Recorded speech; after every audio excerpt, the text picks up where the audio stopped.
gonna get rid of sizzly, fizzy, nasty guitar tone once and for all. In this video, I'm gonna teach you a single move that you need to start using when you're mixing and mastering your music to take all the fizz and sizzle out of your distorted guitars. And this is especially important if you're using amp sims, because everybody knows that fizzy, sizzly guitar tone is garbage, and it's a telltale sign that your mixers are amateur. We're better than that.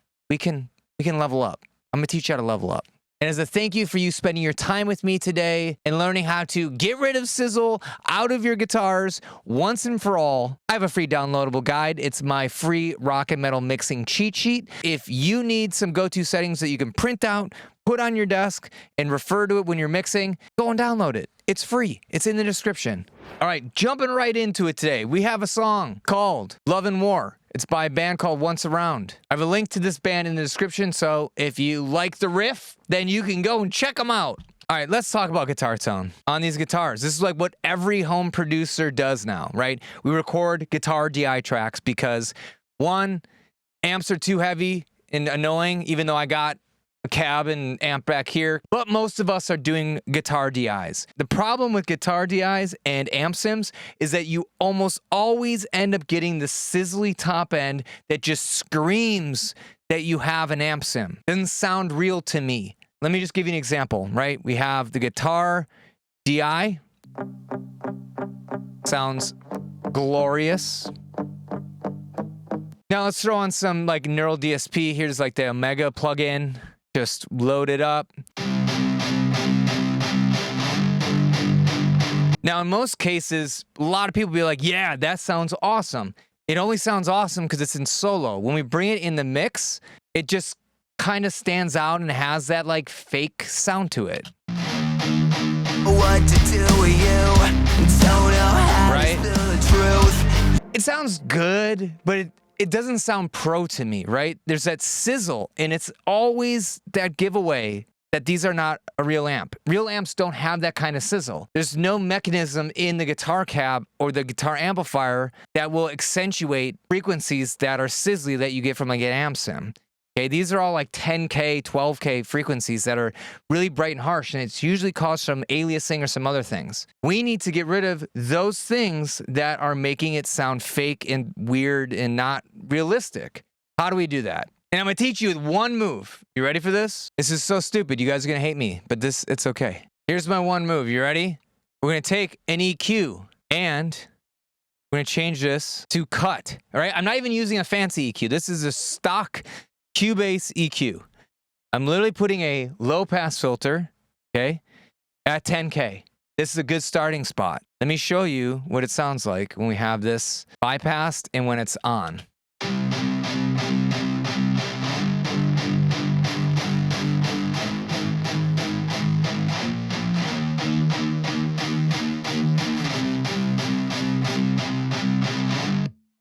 That one tiny little thing is all your guitars needed. You don't need to fiddle with the gain. You don't need to fiddle with the knobs on the amp. You don't need to put pedals before it. You don't need crazy expensive EQs. You just needed to roll off all the sizzly, gross high end that is always on these amp sims.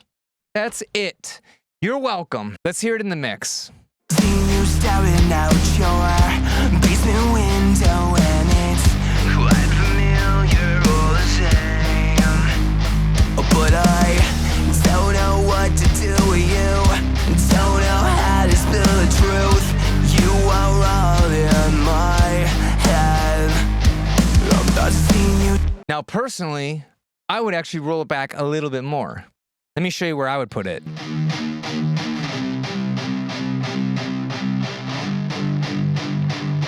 Probably right around there, which is now 7.3K. I don't even know what the Q is, but it doesn't matter. That's why you use your ears, because every song is different. But this is also going to free up the top end and make the guitars push back and gel with all the other instruments instead of feeling way up front and sizzly and fake. You're all the same, but I don't know what to do with you.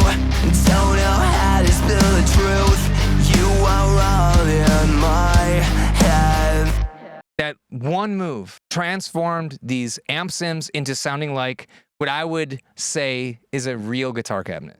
Now, if you do this and it still sounds harsh or irritating or your ears hurt and it just doesn't quite fit in the mix still, check out this one final trick. So sometimes this isn't enough, right? What I want to show you is that usually with distorted electric guitars, you're going to want to carve out some frequencies between like 3.5K and 4.5K.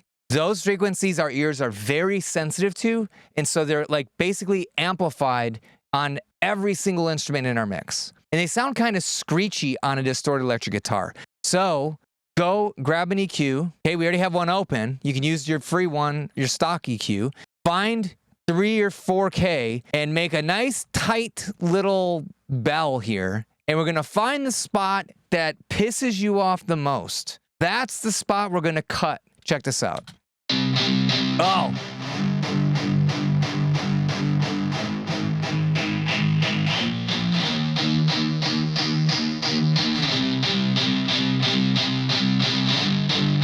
Right there, 3,700K, 3,700K. Wow, that's high frequency. 3.7K. We're gonna make a big old cut here, and it's just gonna get rid of all the nonsense out of those guitars. Okay, here we go.